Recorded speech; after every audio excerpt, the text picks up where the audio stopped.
All right. And on that note, next up, it is Leslie and Kat who are going to have an international baseball presentation on the Women's World Cup. Woohoo! All right, nice segue. Yeah. Thank you, thank you, thank you. Thank you, Sophia and Perry, and introducing everybody Thank you, Sophia. Thank you. We thought this was an appropriate picture to start with. So there we are with Sophia at the World Cup, the trials this year in recently in Thunder Bay. And so just wanted to, thought that was a good way to segue from one into the other. As we were waiting for one of the games to begin.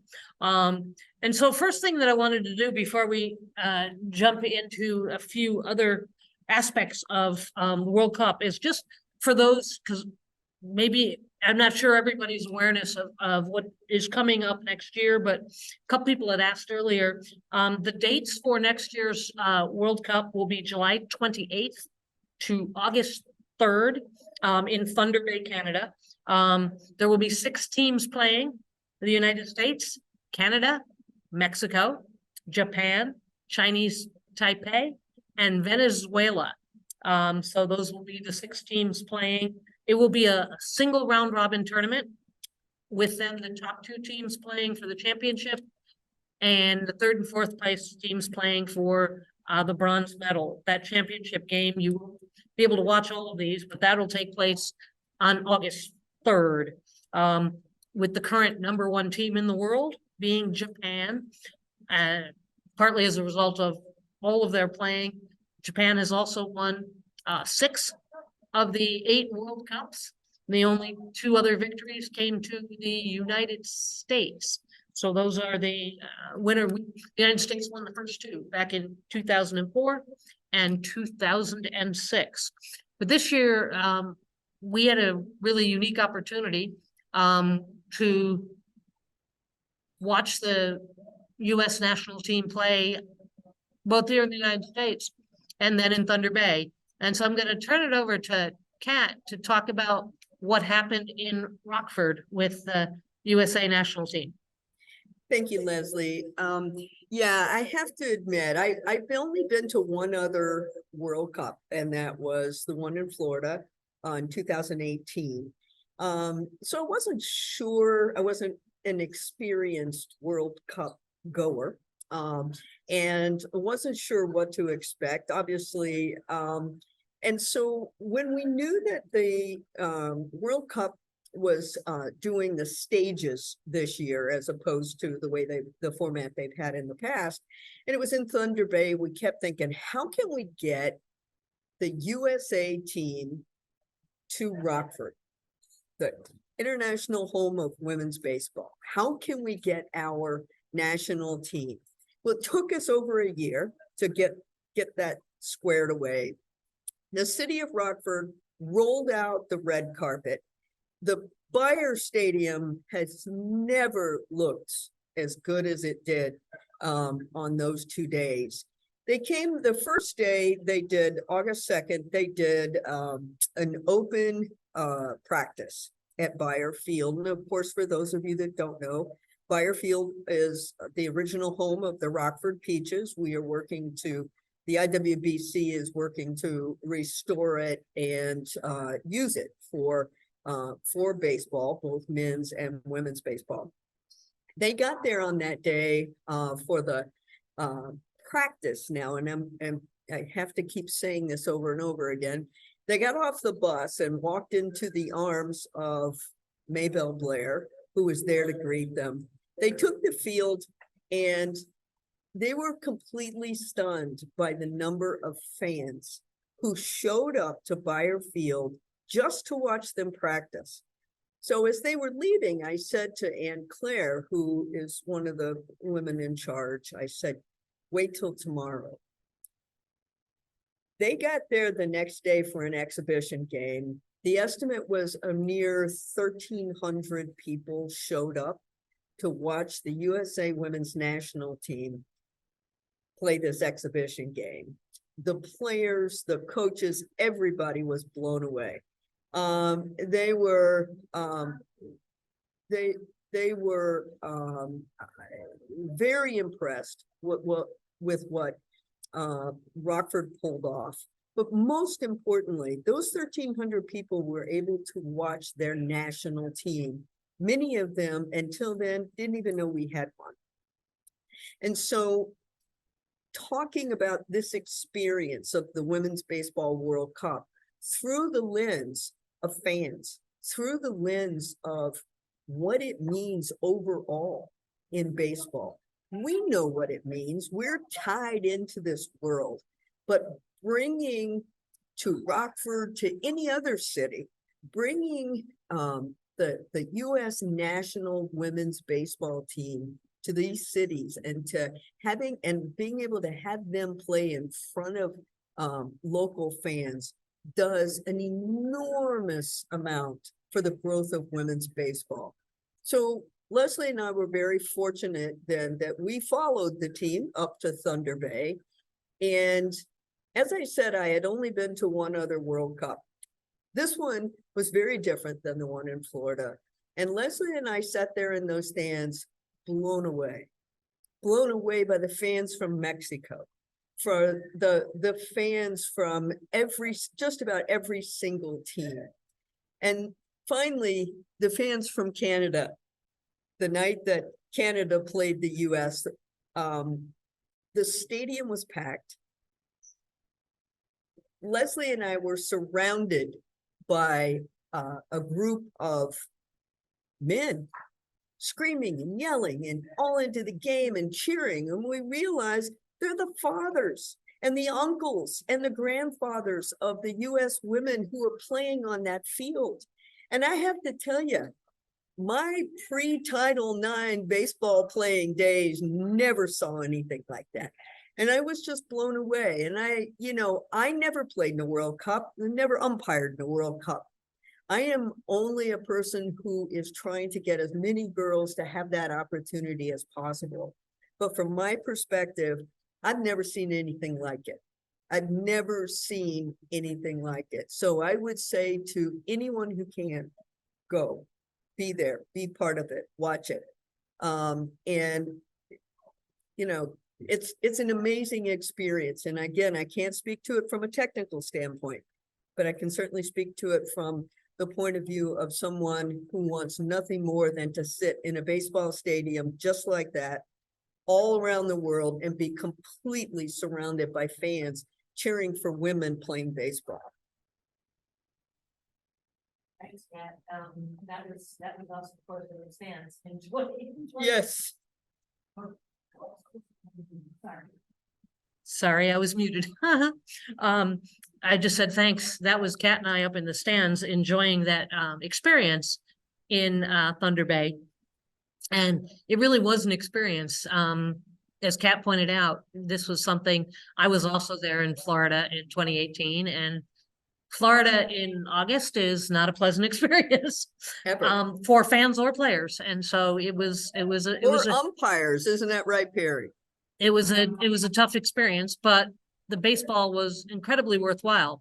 This year, of course, getting to see, first of all, the USA team play in Rockford. What a lot of people don't realize is that was actually the first time that the USA team had played together in a game, because they don't get the opportunities that some of these other teams do to play throughout the year. And so that was another reason to bring them to Rockford, was to give them that opportunity to play, to get a chance to get out on the field there together. And so that was an incredible experience. And most people didn't realize that. They did not know that that was the first time they had gotten together as a group. And then we followed them up to Thunder Bay the following week. And here we had the opportunity to see some incredible baseball from all 6 teams. For those of us who love baseball, I told Kat at the end of it, over the course of the days that we were there, we saw 5 straight days of 3 baseball games a day. So we saw 15 baseball games in 5 days. It doesn't get much better than that, right? And in the process of doing that, we became friendly and then friends with the parents and families from the team from Mexico. who were making their first appearance here. And it was a lot of fun. I mean, if you think, any of you been to the World Baseball Classic at any point, you know what those games are like. These were like that. I've never seen fans, except in that experience, who truly enjoy the game and got into it in such a way that, I mean, they had the drums, they had their noisemakers, they stood on every play. And so we got to watch, we ended up sitting most of the games with the group from Mexico, except when the United States was playing. But just because it was just so much fun to be around them and see their joy in watching their team play and cheering them on. And at the end of that experience, of course, Mexico did, of course, punch their ticket to be able to go. But this picture here, I think that I will share with you, should give you a little bit of a feel for what we're talking about. This was the Mexican team and parents, etc. After they won. This was after a whole series of pictures where and you can see some of the masks and the hats that they were wearing, but you can see the families, parents there with them. It was just everybody joining in on that particular experience. So for me, that was one of the highlights of being there, was just seeing that kind of support for a team that was in it, and not even in their own country, having to travel and get that opportunity. I also will say that one of the things that struck, I think both Kat and I, and she can confirm this, after watching each of the teams play the first round and then getting to see them, we decided that the best player in general on every team out there, which is what you would hope to have, were the catchers. The catchers on every single team were really amazing. And Perry, they protected the umpires really well. But they all had incredible arms. They knew how to call the game. They could stop the ball. And it was just interesting that it was consistent across the board, starting with Danae Benitez from the United States, and the other catchers on the other teams followed suit. And so a lot of fun to see and really be able to see some throwing runners out at second base. There were 2 double plays started by the catchers, which is an unusual thing to see happen. So for me, in terms of the players, and I don't know what Kat would say to that, but that was one of the highlights, was seeing the catchers. Yeah, I would agree. We both commented on that. But I am terrible with names, so I'm not going to be able to recall the names. But the shortstop for Mexico, there were some plays that I have to tell you were some of the best plays, and they were on video. They were all over social media. She dove for the ball, caught the ball from her rear end, threw the ball to first base and got the runner out. And my description's not doing it justice. It was incredible. And, again, the play was fantastic, but some of it wasn't, right? Some of the teams are better than other teams. And we sat through some games that were, maybe a little painful, but we sat and watched international women's baseball. And, my connection to baseball and the thing that excites me about it, other than the possibility that my Reds could actually make the playoffs, would be that personal connection. And that's precisely what this was. We got to know the fathers of the players on the USA team. Now, that doesn't sound like that big a deal, except that when I said something to them about, oh my God, I can't believe you guys, it's just warms my heart what you're doing and your support of your daughters. They embraced me. That to me is one of the things that's missing when we try to tell the world about women in baseball. And I'm not talking about add women and stir. I'm not like, oh, well, we were here too. See, I'm talking about every piece of it. the piece where Leslie and I are sitting in the stands surrounded by the fans from Mexico, and we became fast friends with them. You know, the pieces of baseball that connect us, that make us a community. Women are part of that too. And those stories are the ones for me that I will always cherish from that experience of being at that World Cup. But again, I can't speak to it from a technical standpoint, but only from that purely grassroots sort of heart level. And it was amazing. And to pick up on something Kat said with the Mexico team, the connection and the realization that it's just the love of baseball, because my Spanish is very limited and I was able to say a few things too. And for most of them, their English was very limited or non-existent, but we still were able to converse with one another over what was happening on the field, right? And so, and as Kat was saying, so, you know, the baseball, as one would expect, it varied in terms of play, but what you saw from every single player out there and every single fan was cheering, no matter who the team was, no matter what the score was. When we watched the team from Hong Kong, in particular, and things, they were out there on every single play cheering for their teammates. It was also really interesting to watch the cultural aspect of this as they came out on the field after every half inning to greet their players coming in. And then they would line up before their teammates went back on the field, every single one of them, and essentially pay tribute to them before they went out on the field. Very interesting to watch the cultural aspect of that as well. And I found that fascinating. One of the best games of the whole thing was the game between Mexico and Australia, which went into 7 innings, tied 8-8 as the game went back and forth. Mexico would get ahead, Australia would come back, Mexico would get ahead. And we thought Mexico was and Australia came back in the top of in the 7th inning. So they had to go into extra innings.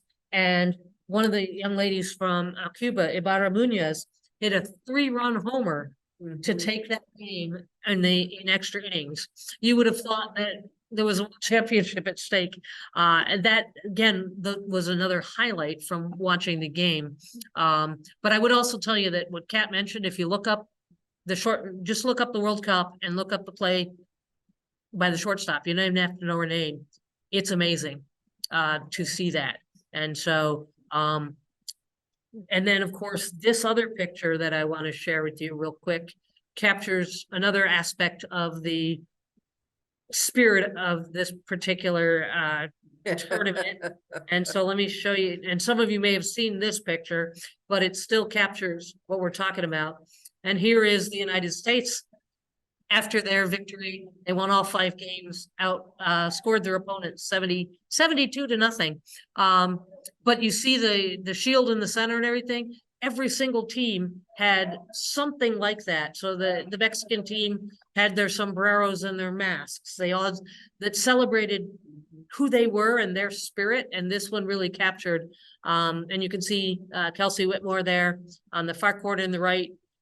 2 people in from her, wearing the number 2. That's Danae Benitez, the catcher, who I was talking about.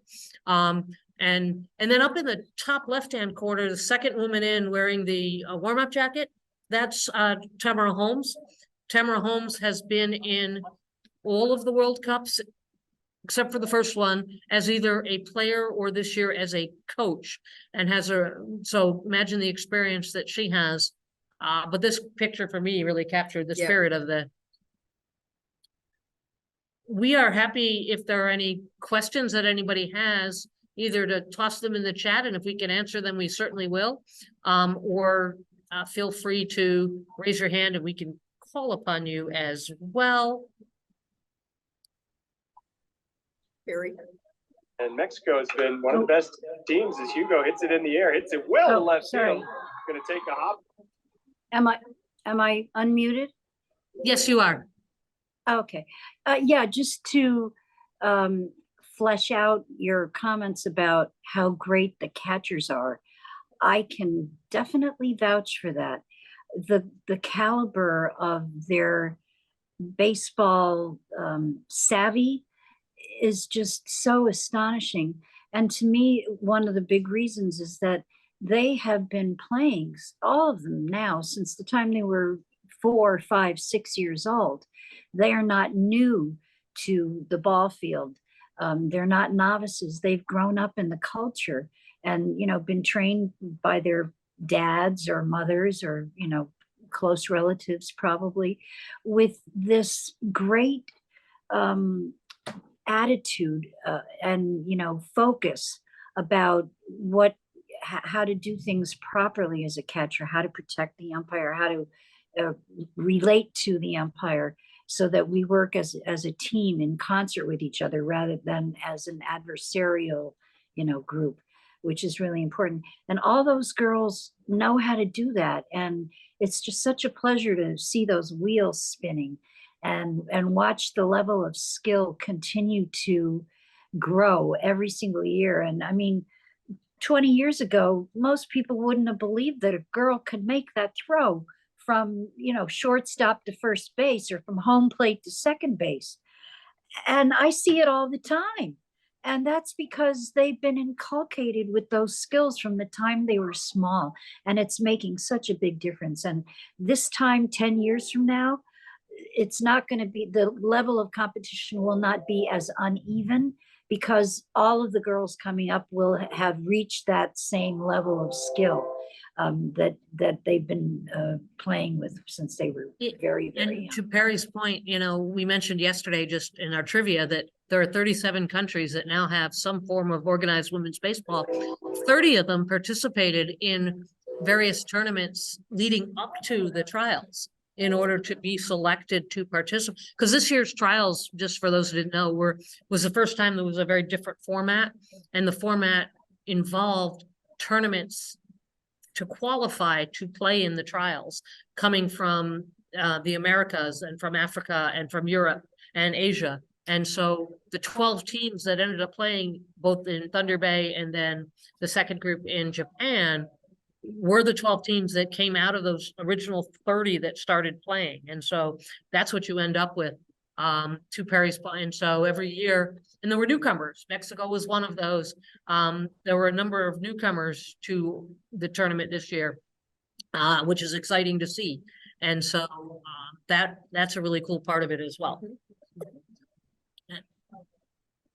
And so I would just encourage anybody who's remotely thinking about it. It's definitely worth the effort to get to Thunder Bay to see, even if you can only come for part of it, if you can't come for the whole thing. It is definitely worth making the trip up there to see the level of play. Would you not agree, Kat? I absolutely agree. And it is an experience, and it is pure baseball. It's just amazingly fun. Anybody else with anything you wanted to ask us before, as we're getting close to the 4:30 mark and ready to hear more about, could this group or SABR create some sort of website that would tell people where they could go watch? Yes, we can, Mark. That's a really good idea, and it would be very easy for us to do that.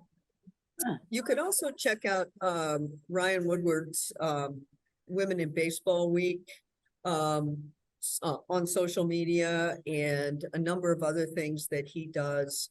I don't want to speak for Ryan, he's on here, but Mark, I would just say that, there are a lot of places like that, and Ryan's is one that can give you a lot of that information. But linking it in a number of places from Ryan's even, Right. so that people can find it. Yep. Because as we all know, the more locations you put something, the easier it is for people to find it. Right. And yes, it does run up right against SABR 52. So heck, you can get to see next year's baseball summer is going to be pretty amazing. Some of the events that are going to be going on, particularly in women's baseball, but Negro leagues, all of these kind of things. Next year is going to be, oh, thanks Ryan for putting that in there. Next year is going to be an exciting year beyond even what we get to see with Major League Baseball. So Yep. I think if I don't see any other questions, any last comment, Kat, before we turn it over to?